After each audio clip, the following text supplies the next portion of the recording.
bacın, çocukların akıllarını Necesin? bulandırır. Necesin Amin?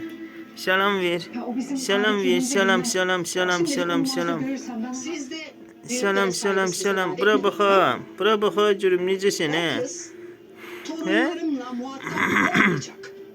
Anla. Amin. Dafne onların teyzesi. Ben tembih ederim. Bir daha yapmaz. Lüzum yok. Gayrı bundan böyle Kasım'la Süleyman'ın eğitimlerinden ben mesulüm. Ne bakıyorsun? Sen... Sen ne dersin Mahmut Hatun? Onlar benim evlatlarım.